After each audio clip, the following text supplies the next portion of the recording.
Welcome to EPG Pathshala. Today we'll be dealing with this paper on Indian polity, and our special focus will be on Vedic polity, both early Vedic and later Vedic.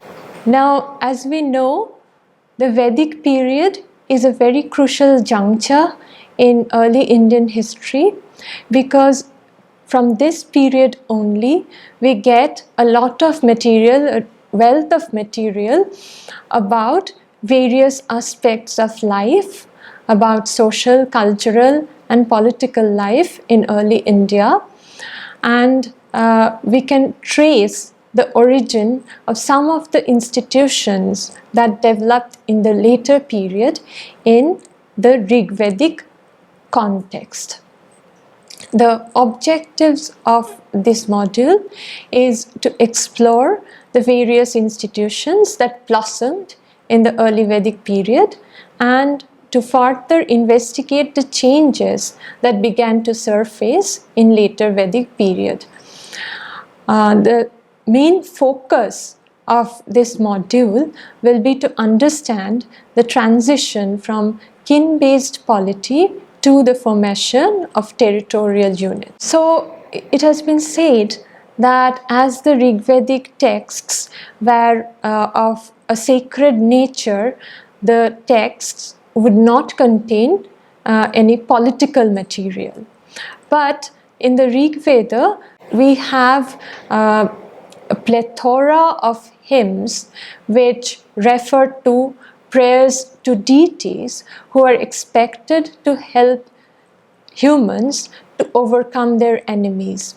Accounts of kin conflicts also figure prominently in the Rig Veda. Another interesting fact to note is that the Vedic corpus was also aware of the role of popular tribal assemblies.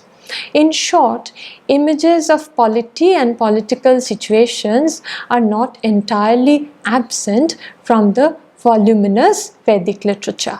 In the Rig Veda, we come across some terms like the Jano and the Vish, which all refer to a group of people, a collection of people, and all of them are of a tribal nature. The Jano of the Rig Veda can be translated as a tribe, and the Vish is often translated as a clan. An even smaller and more primitive unit was the Grama, but it did not stand for a village like it does in these days, and it perhaps connoted a combination or a small band-like group which was peripatetic and moved about from one place to another. Then we have the Kulo or the family, which is the smallest unit within a clan or a tribe. We have another term which is Gana, and this has been translated as lineage. A lineage is a group of unilineal kin.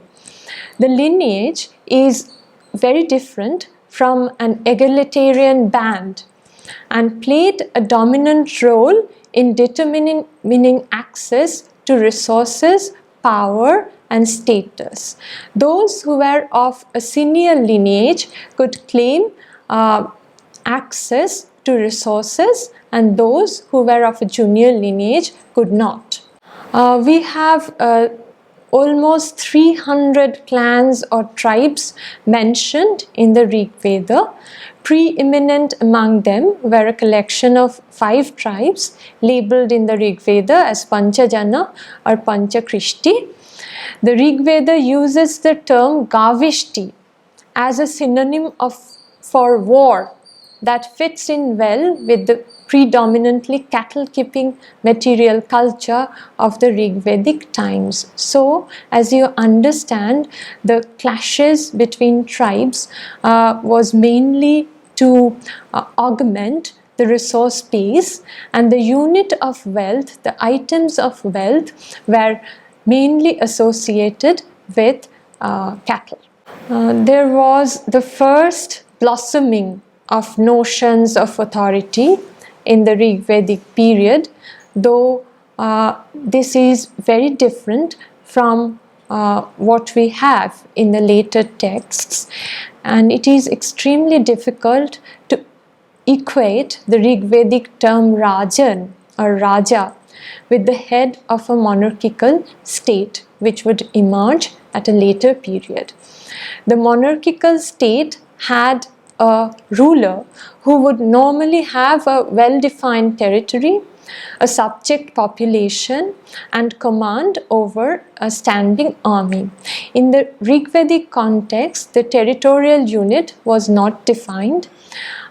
We don't have references to a standing army, and we have no clue as to whether tribute was collected by the ruling classes regularly. In the Rig Veda, the Raja was not known as Nripati or Narapati, Bhupati, Adhipati, and Mahipati. Please note that all these terms are connected with landed wealth and express a kind of domination over a subject population. Instead of Nripati, Narapati or Bhupati, the Rigvedic Rajan often bore the epithet of Gopa or Gopati, which is connected with cattle wealth in the tribal context. The principal qualities on which the Raja's position rested were his abilities to lead in the wars and to ensure collection of booty. The principal task of redistribution among the clan members was also probably carried out by the Raja. The reference to the chief as Gopa or Gopati indicates that protecting and increasing of the cattle herd was another of his principal functions. We have no references to regular tax collection or tribute collection from the clan members. We have a term, Bali, which can mean many things to many people, but one of the meanings is it is an offering made to the gods, but it could also mean a form of tribute offered by the clansmen to the Rajan periodically. Mostly it was assumed to have been voluntary. Tribute was most probably also collected from tribes defeated in a battle. So we can conclude that a regular taxation system had not yet emerged. Another important feature of Vedic polity is, of course, the various tribal assemblies which checked and regulated the authority of the king or the Rajan. Some of the tribal assemblies are, of course, the Sabha, the Samiti, the Gana, and the Vidatha, which played an important part in the life of the early Vedic period. The first two had definite political functions to perform, and it has been mentioned in the sources that the Rajan could not run the government without their support and their cooperation. The distinctions between their functions are not absolutely clear, but we can assume that Sabha was a more exclusive, smaller unit with an elite membership, while the Samiti appears to have been a larger assembly of the people, and it was most certainly presided over by the Rajan. The third assembly, which is the Gana, was also not without political significance, but it was most probably a tribal collective with pronounced military functions. We have the members of Gana bearing arms and fighting their enemies. Another very intriguing term is the Vidatha, and the role of the Vidatha in the Vedic polity has been debated, but R.S. Sharma has enlightened us with his study of the Vidatha, which he terms as a popular assembly or a folk assembly in the Rigvedic context. The Vidatha was attended by the members of the Vish or the Jano and the Raja alike. So R.S. Sharma here is arguing that it was a more inclusive assembly. No less significant was its role as a place for where the booties captured in war were distributed among the members of the clan, with a possible share, special share for the Raja or the chief of the clan. J.P. Sharma has controverted this claim and has said that Vidatha could be a local congregation of people where the members gathered to perform some socio-religious ceremonies. So here the economic and political role of the Vidatha has been negated by J.P. Sharma. Another very important feature of the Vedic polity was the narratives that described tribal conflicts between tribes and between segments of tribes. Among many references to the clashes and battles, outstanding are the impressions of a major battle fought on one side by 10 chiefs and on the other by Sudas, the chief of the Tritsu Bharatas. Michael Witzel shows that the Bharata clan was given a very prominent place in the family books, which are the earliest portions of the Rig Veda. The account of the battle contained in book 7 has been described as a snapshot of history which narrates the advance of the Bharatas across the Sindhu into the present Punjab plains. So in this narrative, the motive of conquest is associated and linked to the motive of migration. So conquest and migration came together. D.D. Kosambi surmised that this was one of the earliest known instances of war in Indian history for controlling rivers.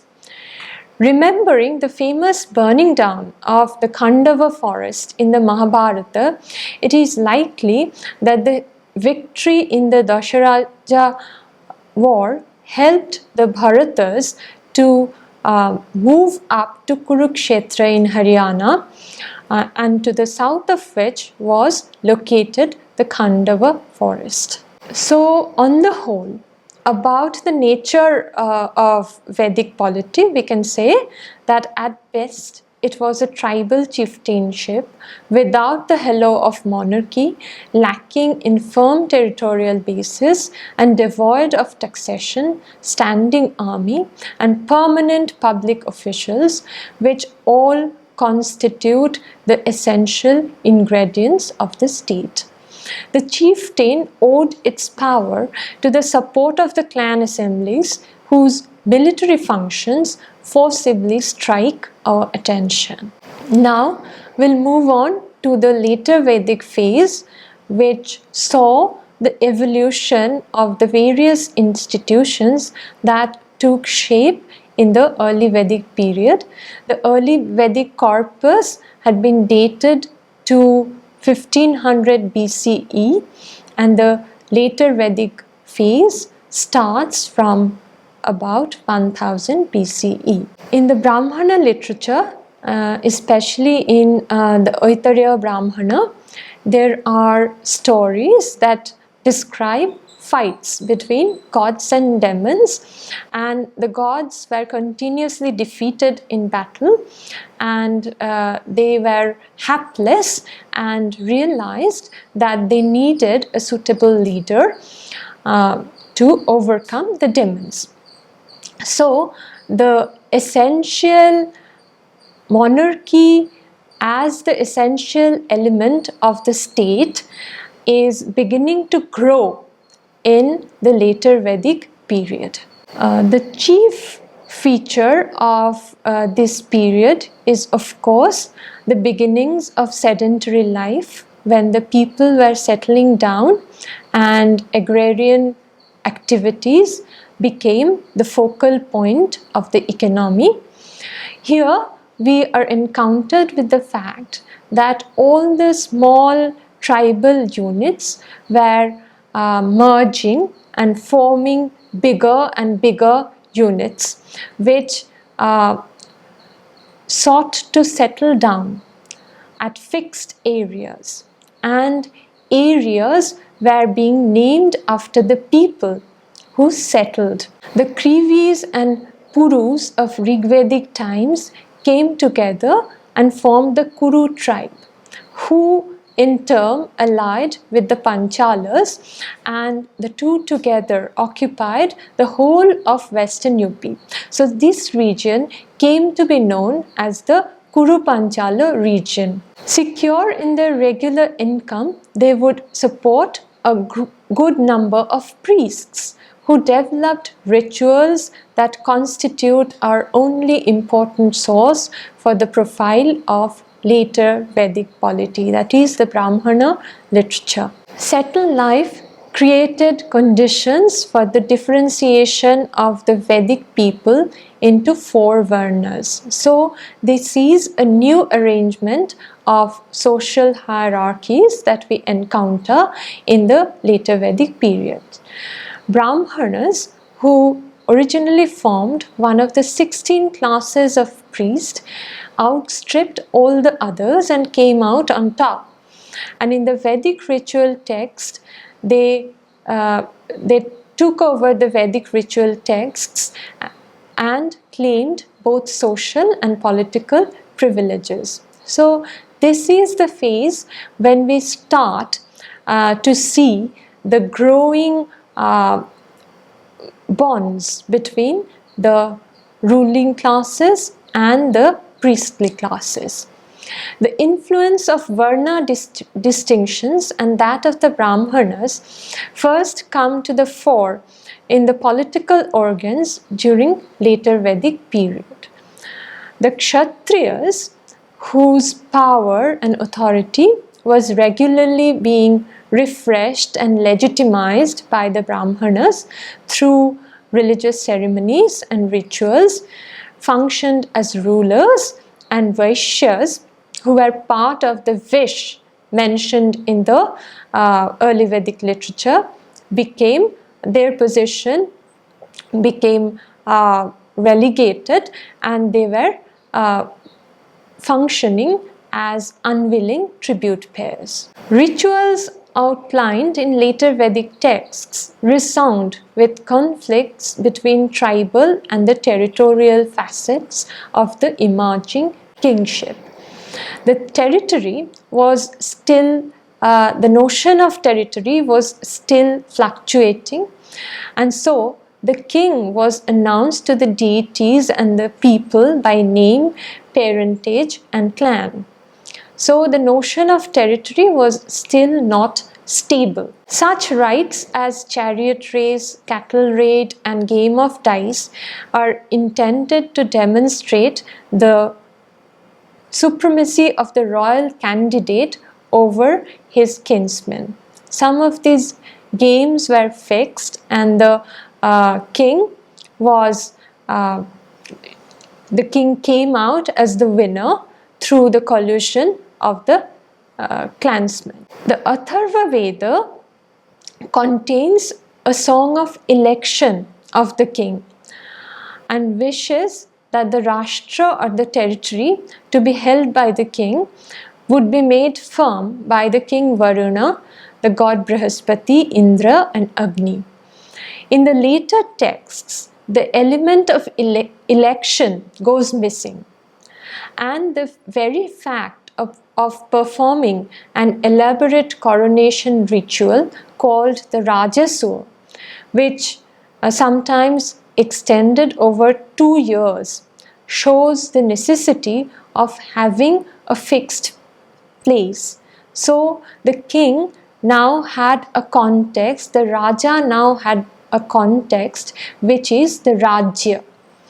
According to a passage from the Taittiriya Samhita, an early Yajurveda collection, the king is announced in this tribe, in this kingdom, which shows that the tribe and the geographical region occupied by the tribe were becoming coeval. In the later Vedic phase, there was a further development of the concept of territoriality. The Oitarya Brahmana enumerates 10 forms of government or chieftainship prevalent in different parts of the country, which shows that power was established in fixed areas. The notion of territory is being foregrounded in the texts. Though most terms used for these forms cannot be precisely defined for the Vedic period, Ekoraja may mean the ruler whose authority was undisputed in his domains. Hitherto, the chief or the king distributed only the spoils of war, mainly cattle and women and slaves, among the priests. Now, he claimed to grant a part of land with the concept of the clan. So land became an important item of wealth which had to be gifted to the priest, who in turn legitimized the growing power of the ruler. From now on, it is clear that the king now belonged to the Kshatriya class, and what really mattered to him was the support of the priests for domination over the mass of the people. The king is called the protector of the Brahmanas and the eater of the people. Some ritual stress the superiority of priests and others the superiority of warriors. But in reality, it seems that there was a kind of collusion between the ruler and the spiritual specialist. The king had to give a pledge of standing by the law to the Brahmana priest, and the Shatapatha Brahmana states that the king and the Shrotriya together upheld the dharma. Another important feature of kingship was the budding hereditary nature of kingship. Though the coronation rituals recall the original election of the king, the Aitareya Brahmana prescribes formulas for securing kingship for 1, 2, and 3 generations. A formula from the Shatapatha Brahmana extends it to 10 generations. We also come across the term Rajaputra, which signifies that the king's son appeared as the heir to the throne. Thus, kingship or chiefship became confined within a family. About any divine element in the institution of kingship, we have no clear evidence of this type in the Rig Veda that we have already seen. But in the later Vedic texts, we have the consecration ceremonies which invoke different gods to endow the king with their respective qualities. So the gods intervene to legitimize and valorize the kingly office. And sometimes the king is even represented as a god in the later Vedic texts.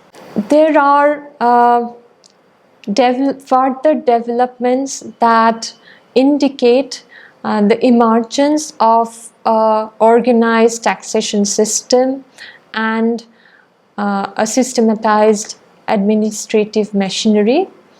Stable agriculture, as we have seen, made available moderate surplus in kind.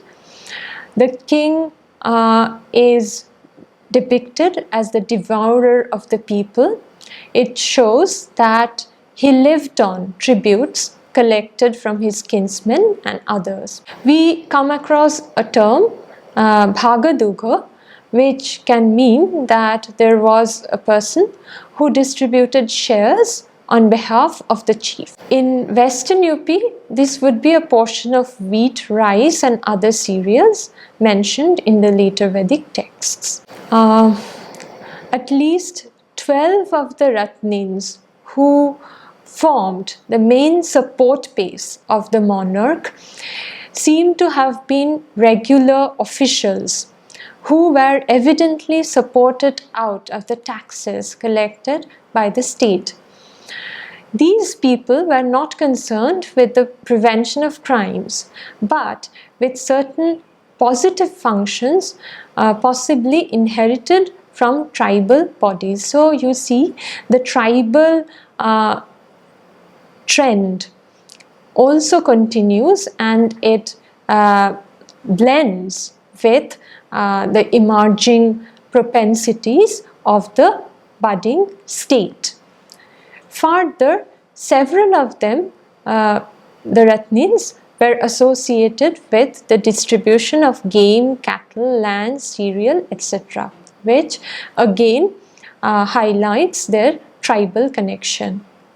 The continued practice of distribution among the kinsmen cut down social inequality and hence obstructed the strengthening of the chiefly authority.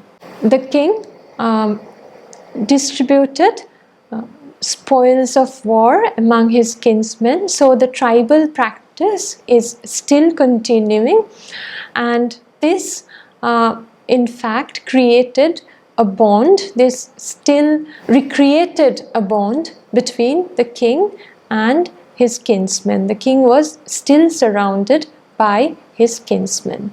As the notion of collecting taxes appear, we are bound to have some coercive forces which extracted these tributes from the kinsmen.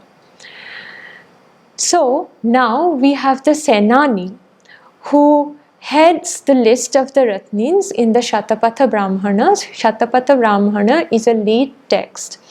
In the earlier texts, the Senani is not that important. In the Shatapatha Brahmana, he suddenly becomes more important.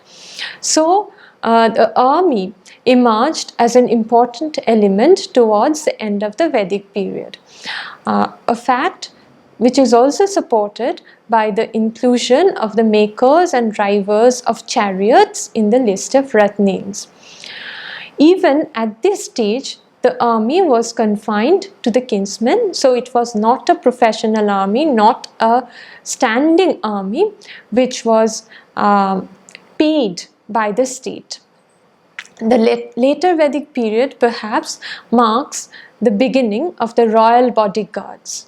We have a further development of the coercive apparatus.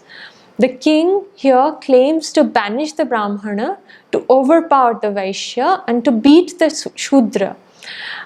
This could not materialize without a resounding coercive apparatus. It is through these references to the Sthapati and Satapati, indications of a regular system of provincial administration comes to the fore. But these officials find no place in the list of Ratnins, nor does the Adhikarta, who is regarded as the village officer appointed by the king. So this system of provincial arrangement and local officers was not very clearly defined in this period. Another very interesting feature is the gradual decline of the tribal assemblies and the changes in their functions. The Sabha and Samiti became more aristocratic, and this came to be monopolized by the male gender. Women were now completely excluded from these bodies. The popular assemblies also lost some of their activities to new officials, like the function of tax collection, and became attenuated in both functions and composition. To sum up, what we have learned so far, we can say that later Vedic polity, although far more developed in royal power and administrative structure than the Rig Vedic polity, fell short of the Saptanga theory of the state. Really, it represents a phase of transition from tribal organization to Varna and territorial organization under male domination.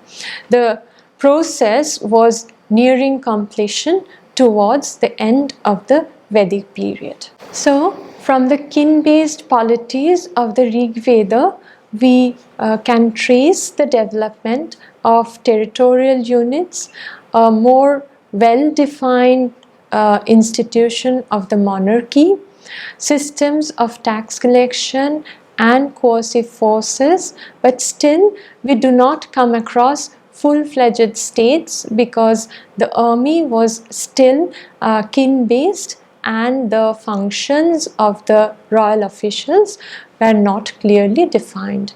For further information on this subject, please visit EPG Pathshala. Thank you.